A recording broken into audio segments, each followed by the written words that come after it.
Vítam vás pri novom videu. Dnes si urobíme detailný walkaround okolo tohto nového Outlandera G3, ktorý sme vybavili nespočetným množstvom doplnkov a každý si postupne ukážeme si aj rôzne variácie, ako si ho môžete ešte vyskladať už potom, ako my spravíme dôležitú montáž linku doplnkov, linku systémov, napríklad kanister alebo nejaké ďalšie úložné priestory. Ako prvé si povieme niečo o tomto stroji. Jedná sa o Can-Am Outlander z novej generácie G3 s motorom 1000R a s výbavou XTP, čo znamená najvyššia výbava, ako ste si mohli všimnúť v našom predošlom videu, porovnávali sme Limited a XTP. Niektoré veci sú rozdielne, niektoré veci sú skoro identické, predovšetkým farebné vyhotovenie a technológie, ktoré sú v tomto stroji nainštalované, sa líšia pre modelový rok 2025. V modelovom roku 2026 budete mať na výber aj XTP, ktorá už bude mať rovnaké technológie ako model Limited.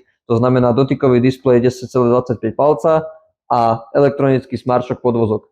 Bude na výber medzi týmito dvoma modelmi. Budete si vedieť vybrať XTP s Foxovým podvozkom a s klasickým displejom, ako máme tu, alebo si môžete vybrať s dotykovým displejom a s elektronickým podvozkom Smart Shock s výbavou XTP a vlastne model Limited bude identicky vybavený, akorát bude mať inú farebnú kombináciu a jediný rozdiel budú kolesa. Nebudú s bedlockom, ako má XTP, ale budú bez bedlocku. Dodáva to tomu taký luxusnejší vzhľad. To vlastne aj celá výbava Limited evokuje.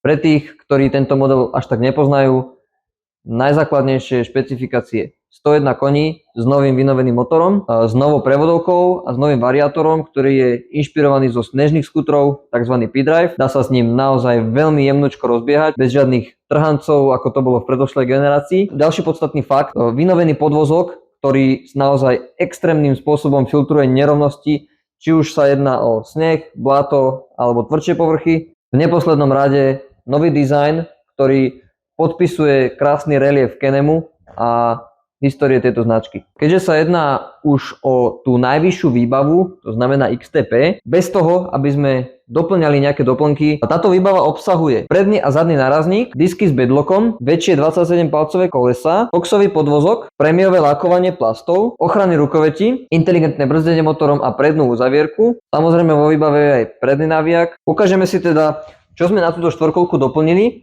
čo nie je v sériovej výbave. Predu si môžete všimnúť tieto stroboskopické svetlomety, ktoré sme doplnili teda predovšetkým kvôli bezpečnosti a môžu sa meniť rôzne paterny blikania, prípadne môžu klasicky svietiť. Predu si môžete ešte všimnúť túto vyvýšenú ohradku, ktorá slúži, keď si sem chcete dať nejaký predmet, ktorý nechcete, aby vypadol z tej záhradky, na nejaký taký krátky, výletnejší prevoz. Stroboskopické svetlá nie sú jediné, čo sme do prednej masky doplnili.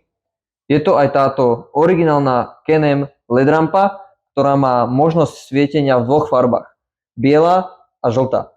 Žlté svetlo preto, že je ideálne do hmlistých, snehových a daždivých podmienok, tým pádom lepšia viditeľnosť. Samozrejme, ďalšia vec, tieto oceľové ochrany, ktoré doplňujú nárazník, zároveň ochrany podvozku, ktoré si môžete všimnúť tuto zo spodu. Veľmi dobrý doplnok, keďže ochránime polos, manžetu a teda bránime ďalším možným poškodeniam, ktoré môžu nastať. Ďalší doplnok, ktorý doplňa nielen estetiku, ale aj stabilitu, sú rozširovacie podložky. Môžete si všimnúť, že táto štvorkolka je rozšírená vpredu o 3 cm na každú stranu, vzadu o 3,6 cm na každú stranu. Ďalší veľmi šikovný doplnok sú tieto Linku Base držiaky, ktoré v podstate zabezpečujú uchytenie všetkých originálnych doplnkov, ktoré nájdete v katalógu Can-Am. Máme tu taký rýchly výpich, napríklad táto sport taška, ktorá je vodotesná a vodeodolná a je na tento rýchlo upínací systém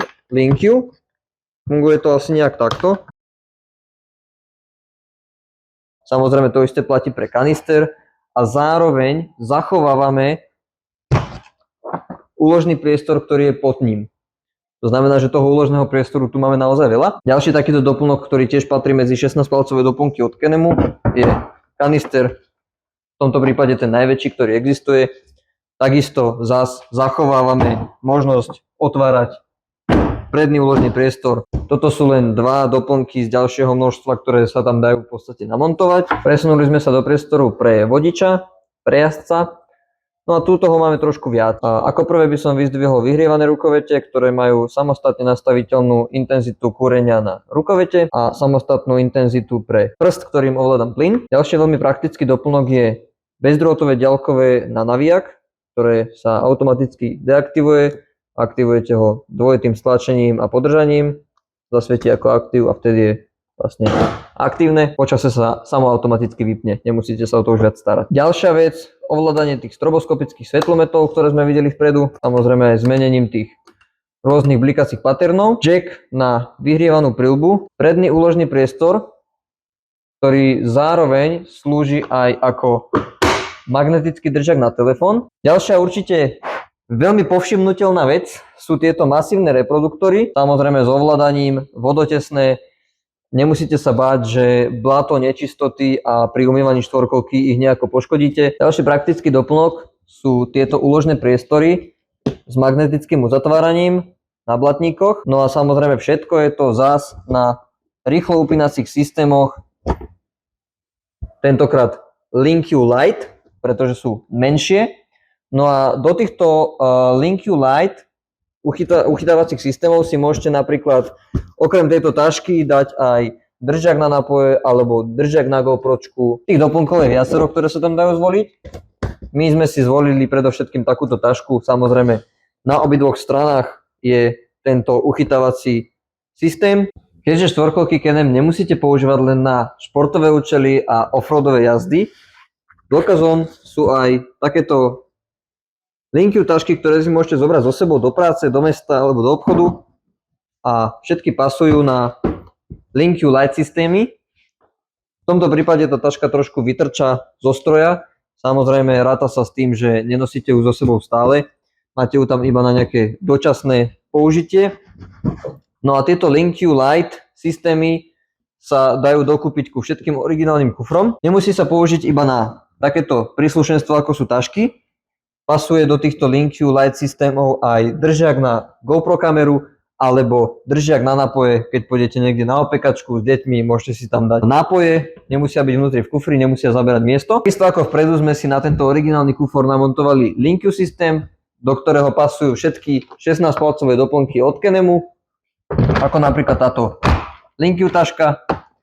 A zároveň, keď máme takto urobenú konfiguráciu, zachovávame otváranie kufra a zatváranie kufra. V zadnej časti sme takisto ako aj vpredu doplnili ochrannú podvozku, konkrétne ochranu ramien. Takisto ako vpredu platí, že chránime manžety a chránime polosy. Predchádzame zase ďalším investíciám, ktoré môžu do budúcna vzniknúť nejakým poškodením. Namiesto ťažného zariadenia sme doplnili takéto ťažné oko, ktoré má dve zásadné výhody. Jedna vec, o mnoho jednoduchšie ťahanie sa, pokiaľ sa niekde zakopeme v bláte, v bahne alebo keď ideme kamaráta ťahať. Druhá veľká výhoda je, ťažné zariadenie trčí trošku viac dozadu, to znamená, že pri nejakých výjazdoch, kde hrozí, že to ťažné zariadenie zachytíme o zeminu, prípadne o betón, sa toto jednoducho uhne a môžete pokračovať v jazde. Ako ste si mohli všimnúť, túto štvorkolku sme skladali predovšetkým viac adventure štýlom, to znamená expedícia, výlet s deťmi, výlet s rodinou a podobne. Reproduktory už sú len taká čerešnička na torte, niekto má rád hudbu, niekto nemá rád hudbu. U nás v BRP Žilina máme hudbu radi, preto toto bol prvý doplnok, ktorý sme na túto štvorkolku nahodili. No a keďže nám ide zima, ďalším veľmi nevyhnutným doplnkom je radlica. Rýchlo opínací systém tejto radlice nám umožní veľmi ľahké náhodenie bez toho, aby sme sa nejako extrémne krčili popod stroj. Takýmto spôsobom si nachystáme radlicu. No a pomôžeme si ďalkovým na navia, ktoré sme si už ukázali. Radlica je veľmi rýchlo nahodená. Dnes sme mali možnosť vidieť väčšinu doplnkov na novú generáciu G3 od predných rozširovacích podložiek, rozšírenia nárazníka, rozšírenia záhradky, doplnkového kanistra, reproduktorov a ďalších mnohých veľmi užitočných doplnkov. Takejto krásnej konfigurácii na našom novom predvádzacom modeli Can-Am Outlander XTP v dlhom prevedení Max. Ak si chcete prísť nakonfigurovať svoju vlastnú štvorkolku, veľmi rád vám poradím. Veľmi rád vám ukážem, tento náš predvádzací model bude u nás dostupný na predajni, budete si ho môcť aj vyskúšať, ako sa na ňom jazdí. Túto možnosť máme tiež k dispozícii, takže neváhajte sa kontaktovať, informujte sa, ja vám rád so všetkým poradím a dúfam, že ste si dnešné video užili.